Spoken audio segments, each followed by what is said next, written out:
สบายดีตอนแรงกับมันได้ระเบิดนี่เชนกแปลงสี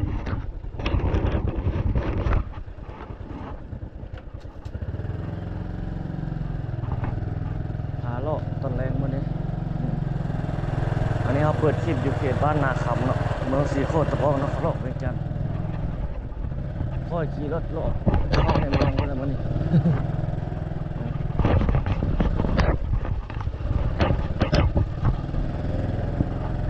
บรรยากาศในยามแรงๆนี่เขตบ้านนาคำเมืองสีโคตรตะบองเขาเลาะเวียงจันทน์โอ้แดดยังร้อนอยู่ตอนนี้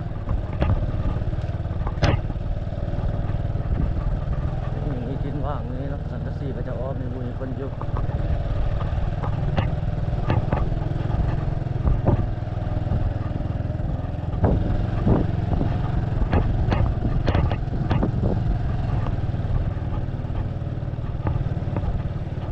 นี่เป็นทางห้อมทางซอย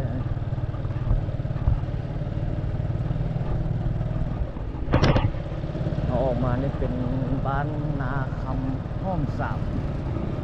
แอบมาทางนี้เนาะจึงนั่น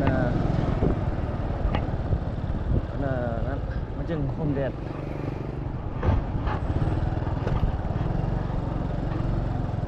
ค่อยแอบขึ้นฟุตบาทไปตามเทียมทางวันนี้เป็นวันเสาร์รถจะบ่หลายรุ่นพระเจ้าพักเรียกพักการ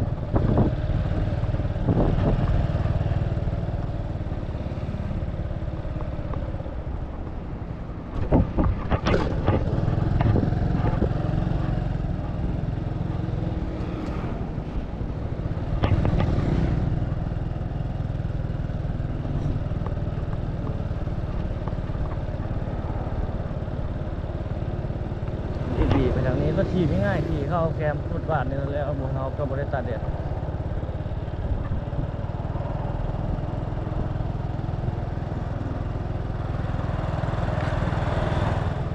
เต็มที่นี่จะคนกินหลายเขาเคยมากินที่นึงว่าอยู่นี่ FC กับเจ้าFC เพิ่นมาแต่ต่างประเทศเพิ่นมาเลี้ยงก่อนนะโน้ตเราตีกายไปหมด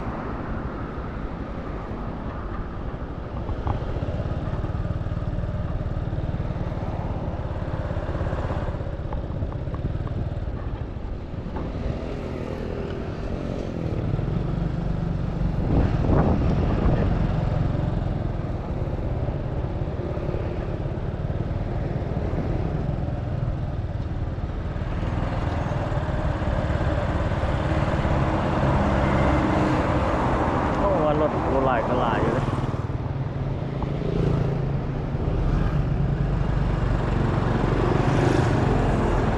เวียนวันนี้แล้วก็ไปเจอวันหนาวแล้วก็หลีได้เข้าห้องแล้ว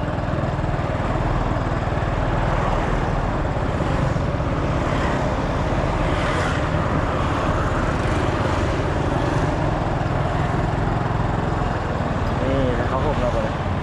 เว็บผมต้นจำปาเขียนนี่ขุนตาแล้วเขียนนี้ขุนตานี่ยังขึ้นกับ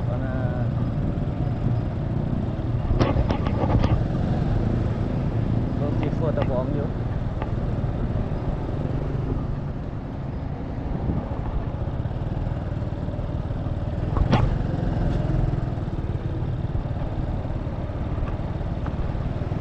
สาวเจ้ามาซื้อเครื่อง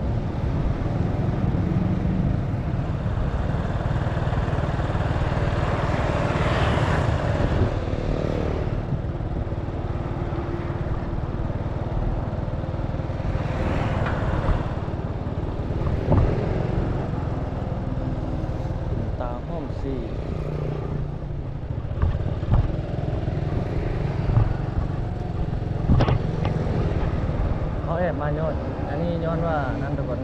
ลีดแดด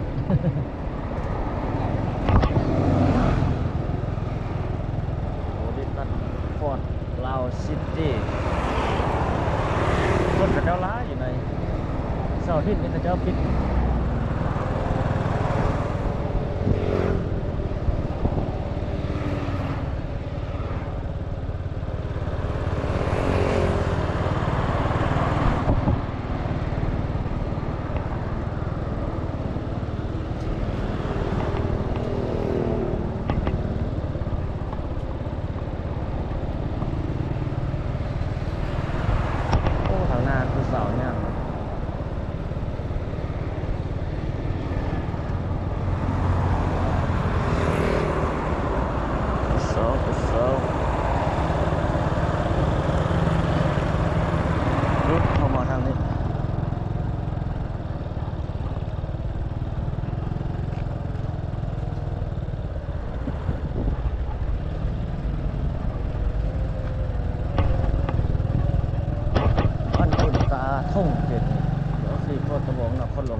ตึกโรงแรมอพาร์ตเมนต์เขาเจ้ากำลังสร้างตามหัวตึกใหญ่อะโอ้หมอกพร้าวก็เป็นหลาย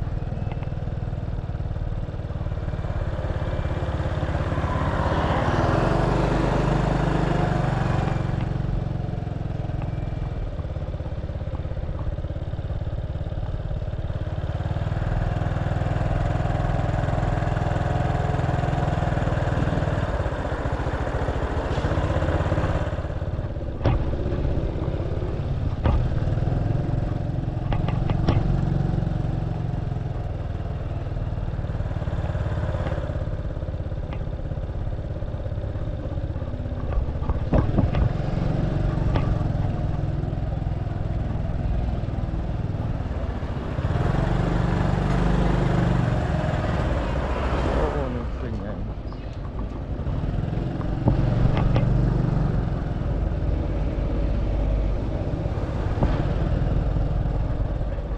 ใส่เกศสร้างสามหัวว่าเขารถโบราณกระลายเนาะ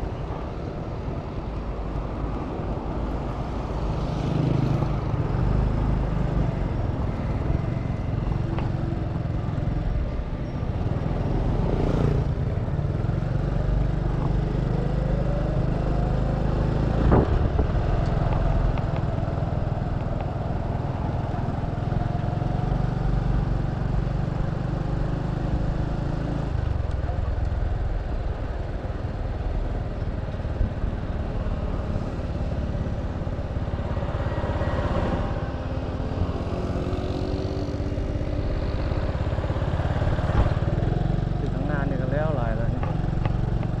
โอ้หลายสั้นเลยเนี่ยเขาเห็นนี่ก็ได้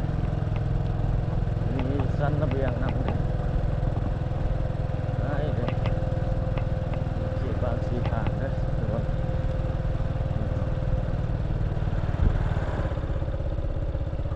ติดของตึกจีนไอ้ตึกจีนนี่ก็ได้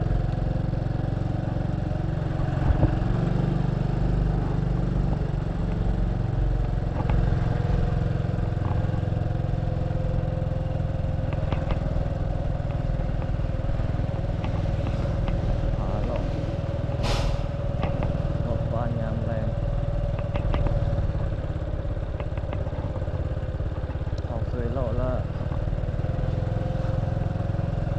เขาเลาะคือบูอยู่เนี่ยทุกคน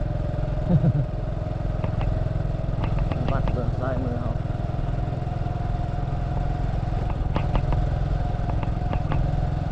โอ้บรรยากาศคือว่าฮ้อนเนี่ยเย็นเนี่ยปะปนเดียวมื้อนี้ผมจะเอาขึ้นเหนี่ยวได้เสาร์อาที่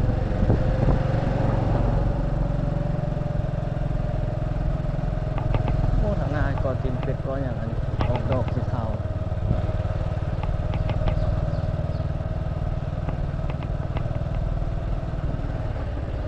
ก็เข้าเขตเมืองจันทบุรีแล้ว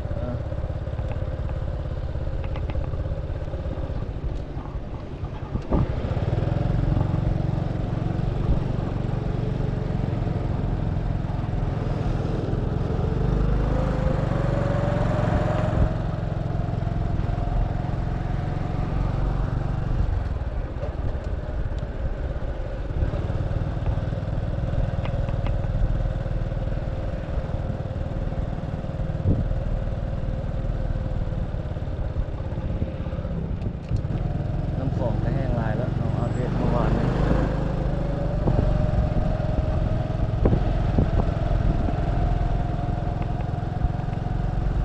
ตลาดกลางคืนแคมป์กองทั้งหน้าเอานี่โอ้เริ่ม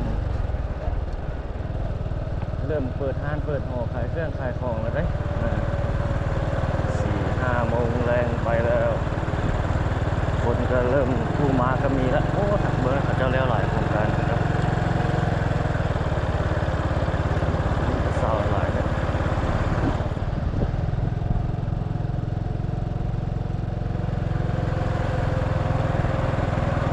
อันนี้เขตเมืองจันทบุรีทุกคนเขตบ้านวัดจันทร์เนาะขี่รถจักรพาเลาะชมเมืองยามแรง เวียงจันทร์ในวันอาทิตย์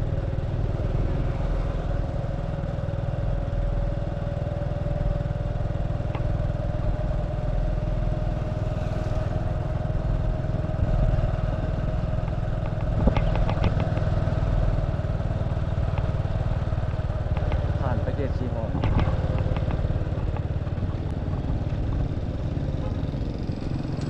จอดไฟแดง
รถโบราณมื้อนี้สัญจรคล่องตัวดี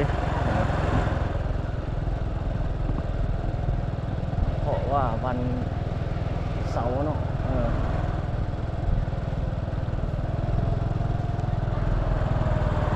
ปึ๊บเข้าไปทางสีหมอกเลยเบิ่ง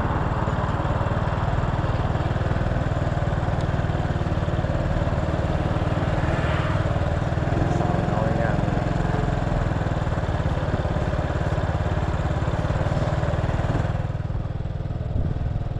เล่นมากเมืองเวียงจันทร์และเขตนี้ทุกคนเลยแสดงมาแล้วคนเต็มโดดของกินก็หลายตามสองข้างทางนี่เล่นมากใจกลางเมือง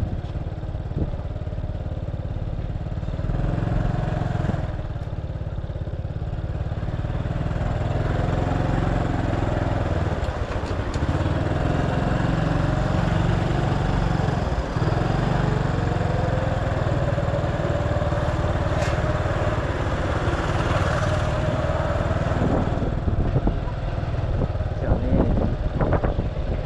เริ่มเป็นจัดห้าง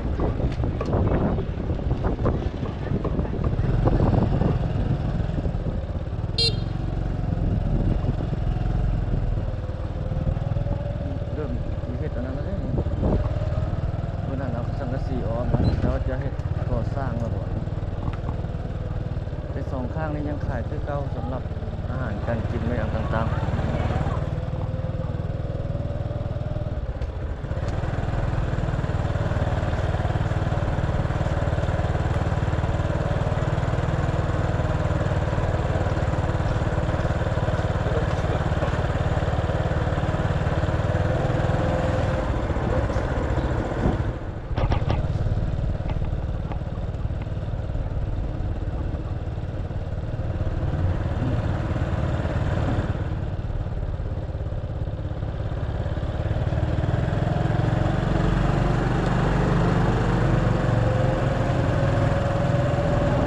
อันนี้นี่ขึ้นกับบ้านอย่างแล้วเนาะบนชื่อบ้านอย่างบ้านเชียงยืนแล้วบอกนี่มันจะมีวัดจันทร์เชียงยืนมีไซอยู่แถวนี้นะ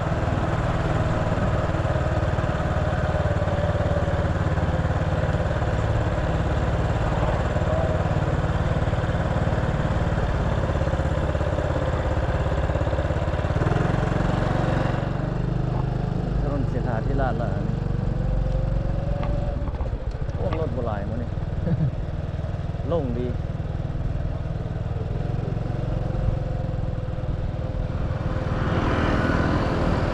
วันนั้นน่ะวันอาทิตย์วันเสาร์นี่ผู้คนพักผ่อน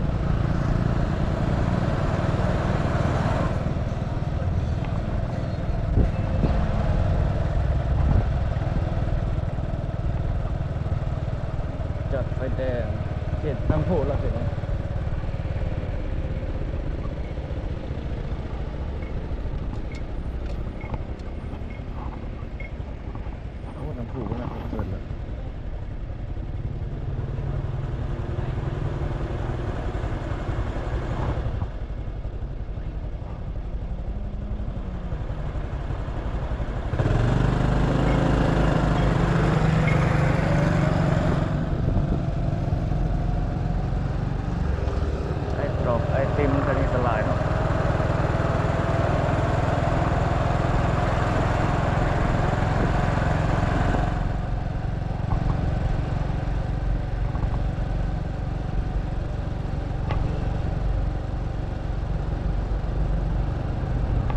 เบื้องท่าต่ำบ่ไปถนนลาดสร้างก็ได้เนาะจุดเกี่ยวไปทางนั้น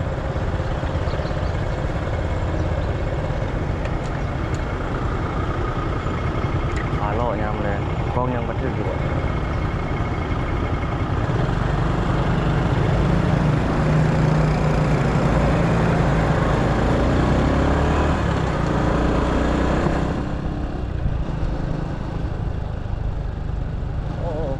ไฟเขียววิ่ง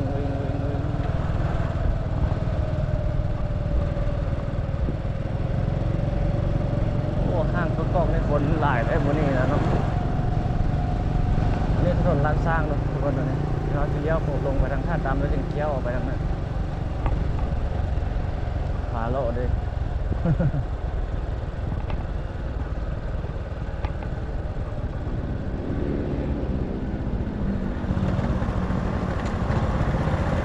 พอหมดไฟเขียวบนไรท่าดมแล้วเพิ่งบนตลาดกลางคืนพวกนี้เป็นจังไรแล้วเนาะไปอัปเดตดูเนาะบนเมนูอาหารนี่นะยังบ่มีวีแววอย่างตามเบิ่งเลยยังอ้อมสังกะสีอยู่คือเก่าเนาะแต่ว่าทางในมันก็เริ่มเดินไฟเดินอย่างเป็นอันนั้นเป็นแบบเห็นตูเป็นอย่างเลยเห็นบ่มีโครงเหล็กก็มีบางอันนั้นเจ้าก็เริ่มเอาอันนั้นมาใส่แล้วเนาะไปเบิ่งก่อน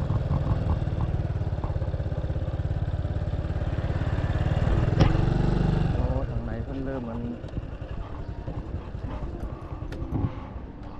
เริ่มอะไรเลยสิเริ่มเอาล้อเนี่ยมาใส่แล้วเห็นอยู่เห็นประมาณนี้มีบางล้อวางอย่างเป็นบางอันแล้วเนาะเราเพิ่นยังบ่เปิดเป็นทางการแท้ทุกคนเลย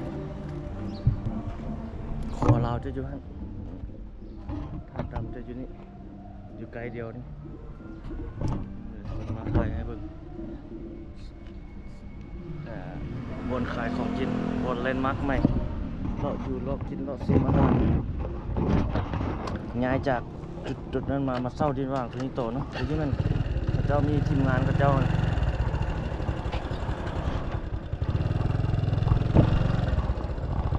มันยังการเปิดเท่าแล้ว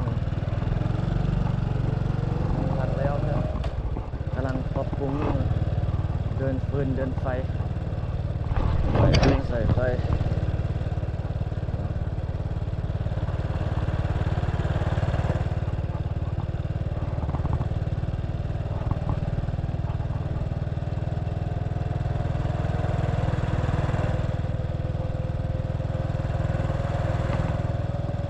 แลนด์มาร์คใจกลางเมืองเวียงจันทร์ยามแรงสนามกีฬาเจ้าในวงเพื่อจะแล้วหลายละมันน่าจะไปอัปเดตทางนั้นมา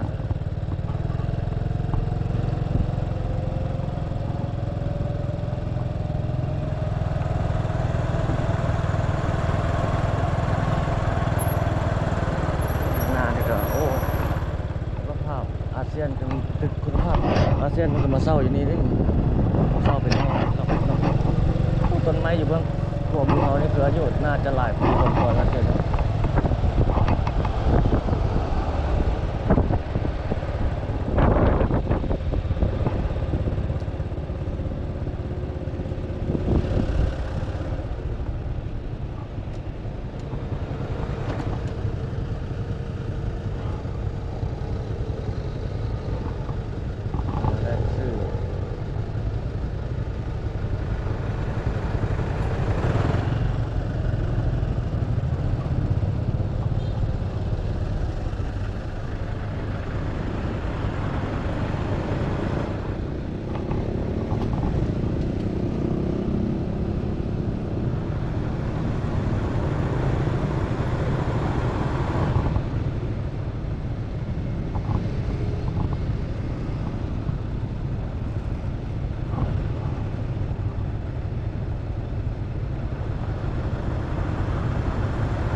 นมอยู่บนหน้าวัดอันเวียดนามนั่นทุกคนรู้สึกว่าหิวเข้า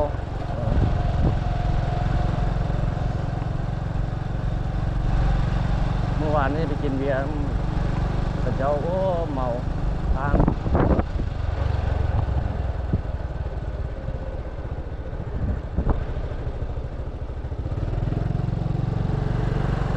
อันนี้เป็นถนนอันนั้นนะทุกคนนะ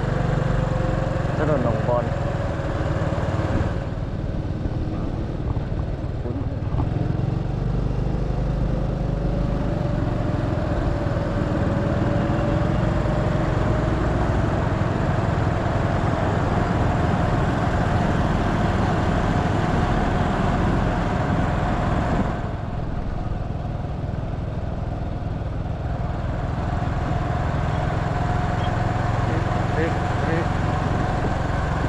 ซื้อน้ำอย่างหน้านี่ก่อนทุกคน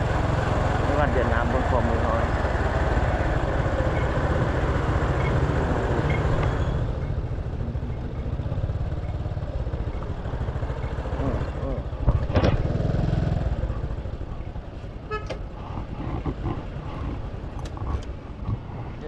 ขนม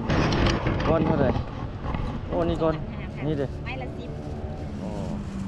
เอาขนมอันนี้เด้ 10,000 นี่คือการวันนี้ แม่ เอาปุ่นเดียวทำได้20,000 กันเท่าไหร่ 20,000 เอาตัวใดเนี่ยตัวนี้ นี่เอาแนวละอันซะเอาอย่างละอัน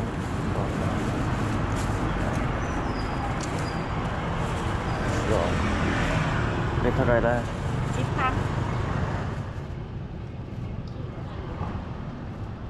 ใส่อีกอันหนึงละ15 cái nữa còn đây có như là đi xem chị áo đi xem đó năm tàu hồ ra kiểu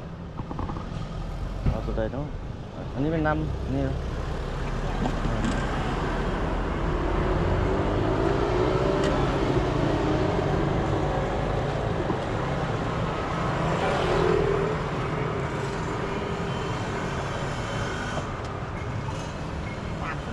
35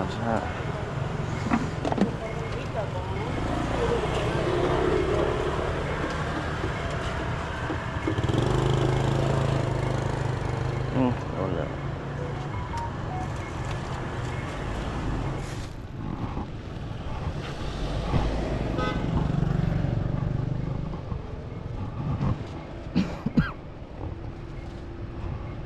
ได้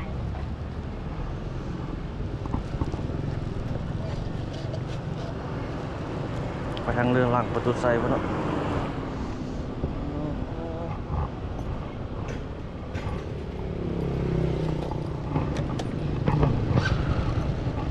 นั่งขนมกันเลยนะ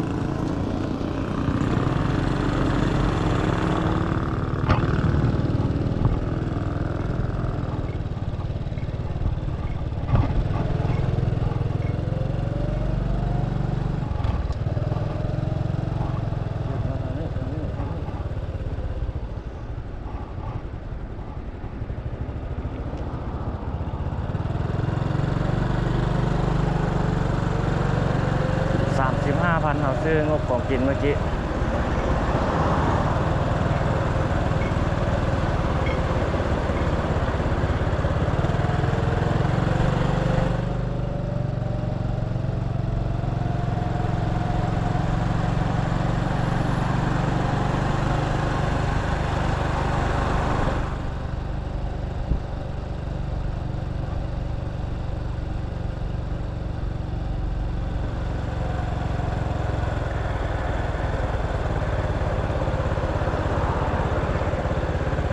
เขาจะจัดบูธอันนั้นอยู่นี่เด้บูธขายปื้มขายเครื่องนักเรียน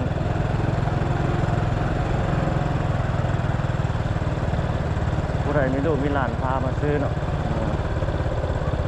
ปึกเป็นบิ๊กเป็นปื้มเป็นเครื่องนุ่งนักเรียนเนี่ยประมาณนี้นะเขาจะมาขายเป็นราคายำเยาโอ้คนมาซื้อหลายอยู่เด้นี่ น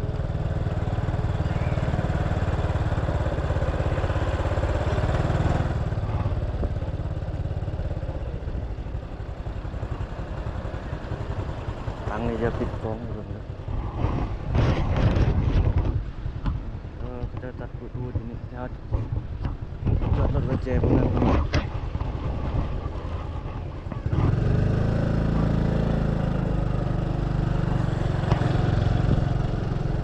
โอ้รถคนมาลายอยู่โอ้นี่ยางยาวไปคน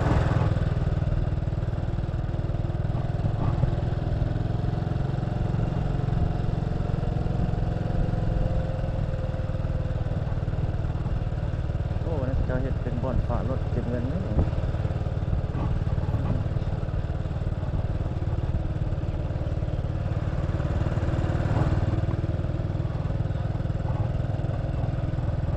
จะได้เอาไปฝากนะ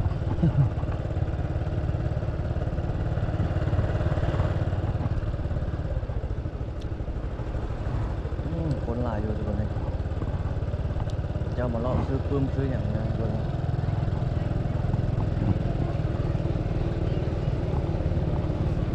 คนหลายเนาะวันนั้นน่ะเสาร์อาทิตย์เด้เนาะคนค่อนข้างว่ามาหลาย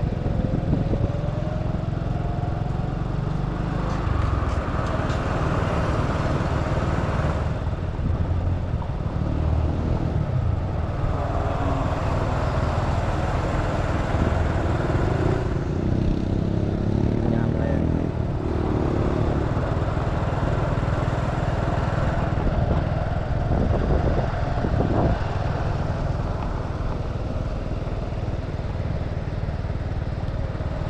ไปห้างหลวงเนาะทุกคน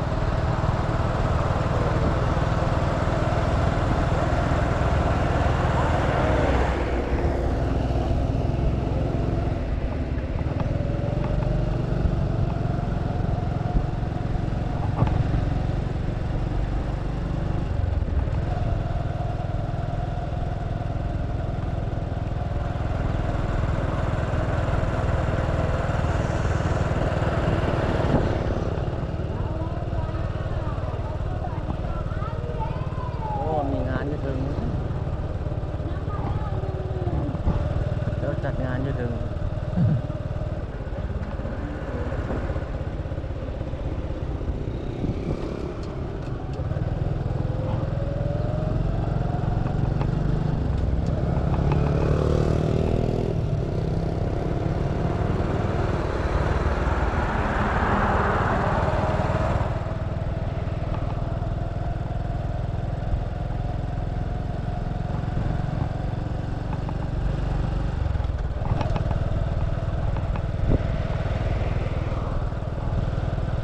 บรรยากาศสดเวียงจันทร์น้ำกินน้ำนะหวานคนเลย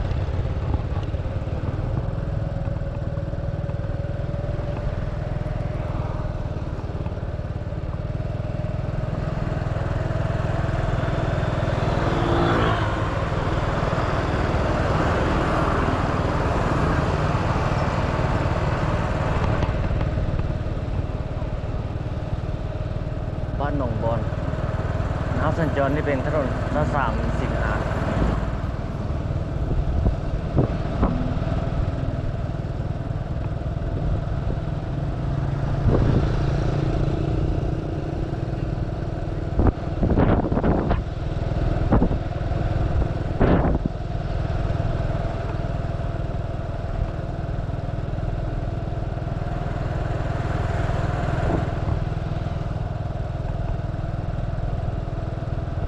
หน้าเขาไม่ได้ไฟเขียวอยู่เขาจะไปทันหมด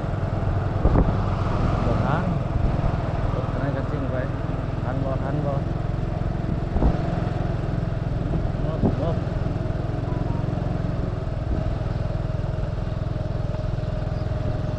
บ่ทันเฟซรถนั้นก็ได้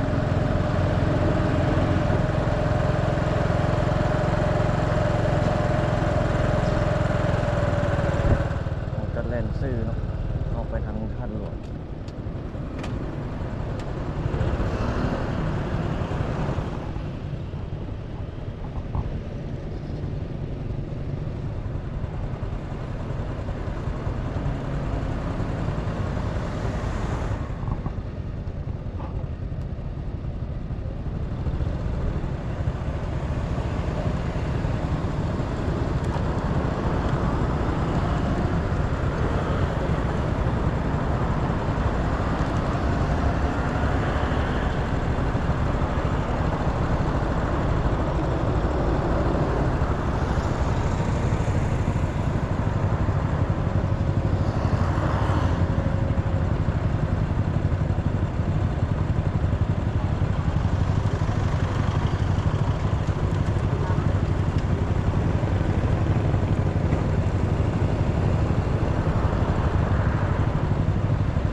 ดินทางหลวงในยามแรงทุกคนนะโอ้ฝนมาลาย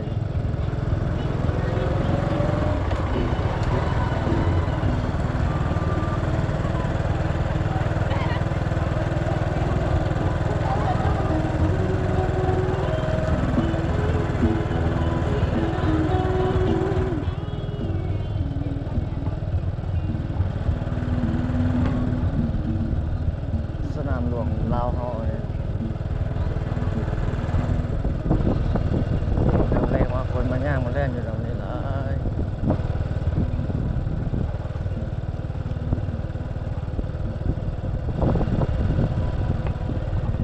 สาวมาเล่น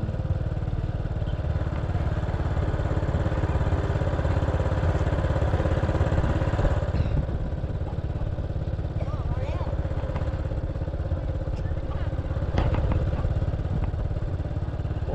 กล้องมันยังบันทึกอยู่บ่ได้มันเบิ่งเลย คือเดินพระธาตุหลวงเวียงจันทร์ในยามแรงเด้อทุกคนเลย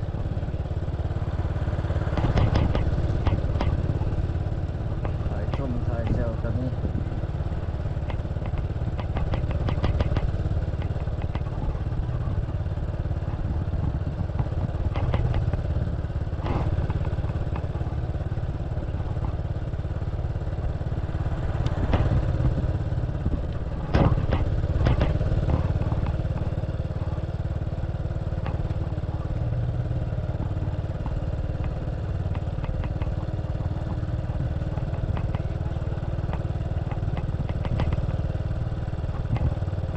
บรรยากาศสดๆเนาะทุกคนในไทยทุกคนได้คนได้ชม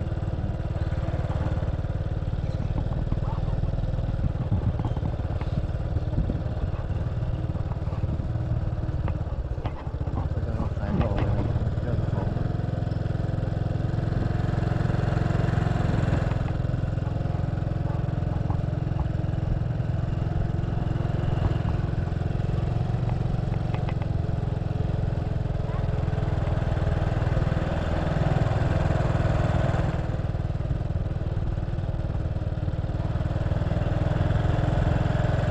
ขอธรรมะสภาทางนี้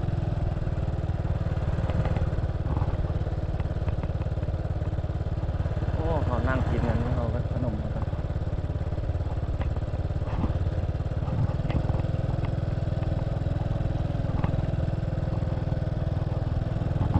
ตั้งนั่งอยู่ได้เนาะขอธรรมะสภาเป็นปิดนะถ้าหานั้นเขาสามารถมาขึ้นไปชมด้านในได้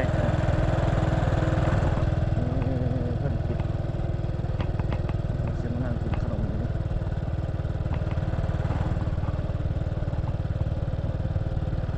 ปึ๊บ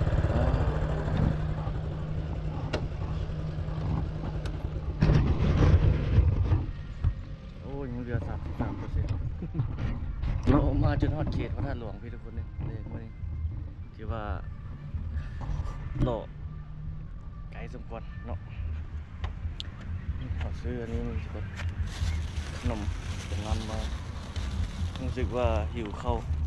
เพราะว่าวันนี้ไปกินเบียร์แล้วกันกูอยากเข้าอยากน้ำน้ำเมา35,000ทั้งหมดนี่เนาะมันเป็นขนมจีนหรือว่าเป็นแป้งประเภทแป้งอันนี้เป็นน้ำกินเดียวได้ทุกคนตั้งกล้องไว้ดี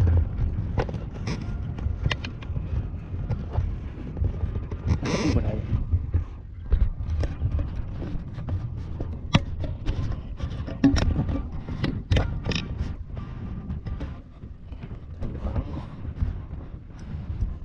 ตั้งกล้อง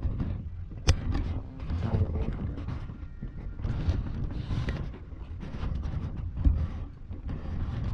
โ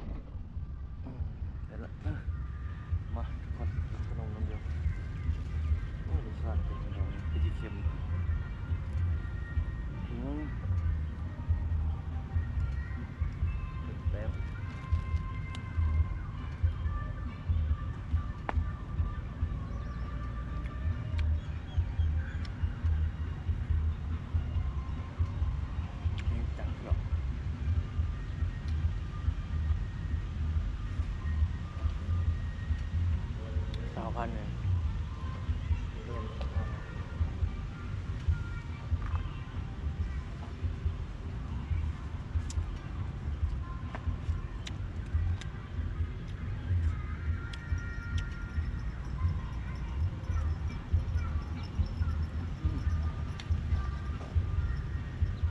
เหนียวเหนียวนุ่ม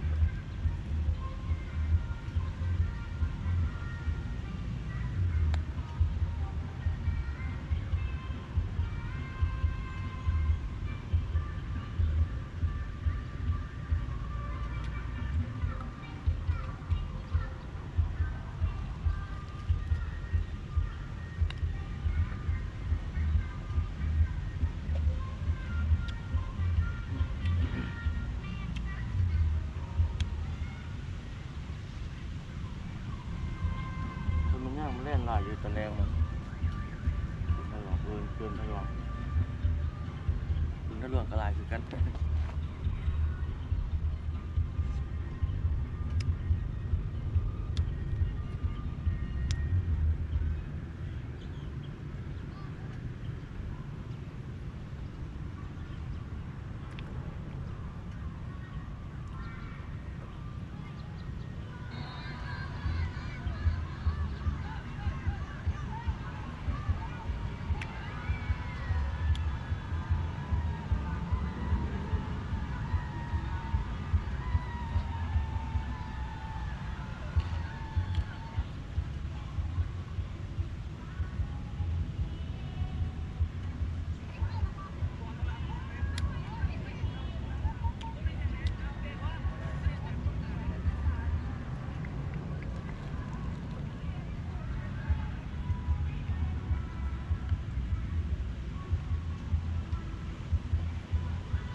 ประมาณนี้ก่อนทุกคนที่นี่ขอบใจทุกท่านที่รับชมเนาะเดี๋ยวรอรับชมตอนในคลิปต่อไปทุกคนเดี๋ยวนั่งพักด้วยไปรอเอาไปอากาศกันประมาณนี้ฝนนี่จะตกลงไหมครับบรรยากาศอยู่เขตท่าหลวง